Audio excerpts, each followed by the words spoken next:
Fight Club has been warning us. The idea of what it means to be a man is destabilizing in modern society. Recently, a lot of characters have gained renewed interest among young men, calling them literally me. By analyzing those movies that dive deeper into the psyche of men, maybe we can get a grip on why men find them so relatable and understand the so-called crisis of masculinity. What does it mean to be a man in a modern age? Okay, let's start with the most important theme in American Psycho, conformity. Because at its core, that's what this movie is all about. Patrick Bateman is living a fancy lifestyle as an investment banker on Wall Street. He's living healthy, eating a balanced diet, and doing rigorous exercise routines. Every morning, he's applying thousands of layers of beauty products to craft the perfect version of himself. Why? Because he simply wants to fit in. I want to fit in. Down to the haircuts, the suits, the business cards, it all shows that these men think they're individual and unique, but they aren't. However, the lyrics of the song Hip to Be Square explains that it's okay to be normal, because it's not just about the pleasures of conformity and the importance of trends, it's also a personal Alright, let's cut it there. You see, in Fight Club, they don't like conformity that much. Gentlemen, welcome to Fight Club. Tyler Durden is the god of masculinity, trying to break the main character free from his conformist lifestyle and boring job. The narrator is suffering from insomnia and is obsessed with creating a self-image that is socially acceptable, similar to Patrick Bateman. He doesn't really have a way to express himself in a society where everything is a copy of a copy of a copy. All he does to feel unique is turn to consumerism and buy furniture that he felt defined him best as a person. Director David Fincher said, "We're designed to be hunters and we're in a society of shopping. There's nothing to kill anymore, nothing to fight, nothing to overcome, and nothing to explore." In that societal emasculation, this everyman is created. Patrick Bateman and the narrator in Fight Club create consciously or unconsciously alter egos that allow them to exhibit their masculinity and escape a culture that no longer accepts such behavior. They're not the only two characters that have been struggling with this duality of a man. Because in Nightcrawler, Taxi Driver, and Drive, the main characters are also on the verge of frenzy. Just like Patrick Bateman's urge to fit in, both Travis Bickle and Lou Bloom are trying to fit into society by getting a regular job. But because they don't really have the premier education to fit this ideal of an office job, Travis starts working as a taxi driver late at night to deal with his insomnia. And after Lou Bloom gets rejected, he starts nightcrawling as well, and finds a way to make money out of filming crime scenes. There are actually many parallels between these two movies. Not only is the poster of Nightcrawler an obvious homage to Taxi Driver, both characters are also very ambitious and goal-oriented men that are capable of doing anything, and I mean anything, to eventually reach their end goal. Lou lives in modern-day LA in a time where everyone is obsessed with personal gain and success. This causes him to create a form of predatory masculinity, hunting down his prey like a lone wolf every night in order to film the crime scenes and sell them to the news stations. His greed is good mentality makes him persistent and uses this to become the top predator in his business. He is kind and respectful for the sake of social acceptance, but very narcissistic and tunnel-visioned for his own financial gain. Lou Bloom literally goes to that animal state of masculinity and releases the beast within man. He even looks like a hungry predator that uses his manipulative instincts to trap and catch his prey. Similarly, Travis Bickle drives around the dangerous and dirty streets of New York City at night. Travis is a forgotten and ignored victim of the working class through the rise of capitalism in big cities. One day he hopes to clean it all up and become the hero of the city. All the animals come out at night. Someday a real rain will come and wash all the scum off the streets. Travis feels lost by the city life, and after getting rejected by Betsy, he starts to cut and paste together what he believes is a masculine, heroic identity. He starts training like a soldier, handling guns like a cowboy, and dressing up like a veteran. All pop cultural elements that form his idea of a hyper-masculine hero that'll be there for the people. But in reality, he starts to become ultra-violent and reckless.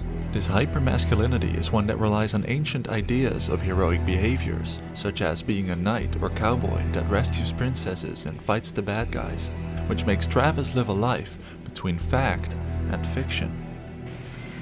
Walking contradiction. You saying that about me? Well, who else would I be talking about? Travis gets caught up in this duality of a man, which is slowly sending him down the wrong path. This brings us to the movie Drive, because similar to Taxi Driver, it involves the notion of portraying the masculinity of a hero versus being a real hero. The driver is a stuntman and mechanic by day, but at night he works as an independent getaway driver for criminals.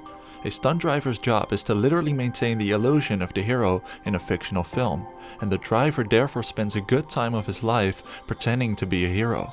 In an interview, Ryan Gosling adds, "I think Driver is somebody who's seen too many movies, and he's made himself the hero of his own action film. He's just kind of lost in the mythology of Hollywood." But as soon as the driver meets the perfect girl, Irene, it gets very interesting and the crossover between Travis Bickle becomes more apparent.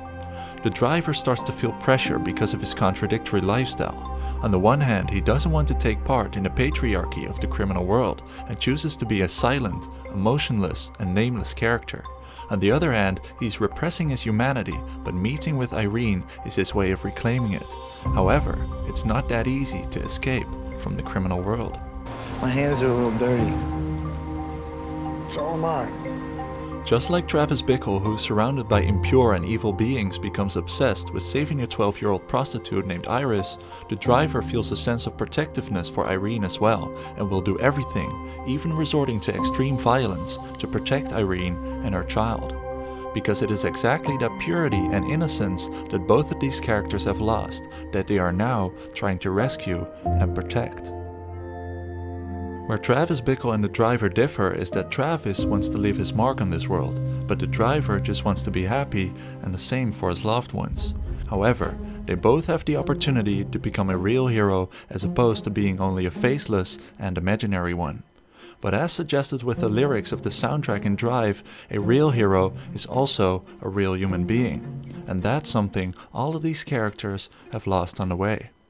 Patrick Bateman's obsession with trying to fit in caused him to express himself in extreme manners, and in the end made him lose touch with humanity. I had to. She almost got away. I mean, I guess I'm a pretty sick guy. Fight Club turned into a self-operating group with a cult following that now wants to overthrow all power structures in society, caused by the narrator's alter ego. Lou Bloom's mind is poisoned by capitalist society, and the media turned him into a beast, leaving every moral code for the sake of money. In the end, Taxi Driver's past serving in the Vietnam War combined with his insomnia causes him to lose touch with reality and leads to his descent into madness. And the driver, well, maybe he is the real hero after all, but his suppressed emotions alienated him so much that in the end he had to sacrifice everything he had fought for. All of these movies delve into the crisis of masculinity caused by conformity in a capitalist and consumerist world. It only makes perfect sense that young men who are navigating through the world would find solace in watching these movies, as it represents an extreme example of what they experience on a day-to-day basis. This may seem unhealthy to some, but it offers men a piece of media that they can hold close, in a world that so often shies away from representing these topics in a way that isn't explicitly villainizing. Shit, you're a real cowboy. That's nice, man. So to come back to my first question, what is masculinity in the modern age? Well, they often say reject modernity and embrace masculinity, but that is only as long as you can maintain your humanity. You look lonely. What it means to be a man will be a forever changing concept depending on the time and place you live in on this world. But for now, what I think is that if we were to take the good characteristics of all these men, we can create an unstoppable character. With the morning routine and style of Patrick Bateman, the work ethic of Lou Bloom, the humor of Travis Bickle, the appeal of Tyler Durden, and the bravery of the driver, I think we'll get pretty close to what it means to be a man. If you want to watch and discover more movies like these, you can check out Good Time, Fallen Angels, and Another Round, which are all streaming on Mubi right now. Mubi is a curated streaming service and a place to watch beautiful cinema. Every day Mubi premieres a new film from iconic directors to emerging auteurs, so there's always a wide variety of choices. With Mubi, each and every film is hand-selected, so it's like your own personal film festival, streaming anytime, anywhere. I work anytime, anywhere. We work Jewish holidays? Anytime, anywhere. You can try Mubi free for 30 days at mubi.com/docinema. That's mubi.com/docinema for an entire month of great cinema for free.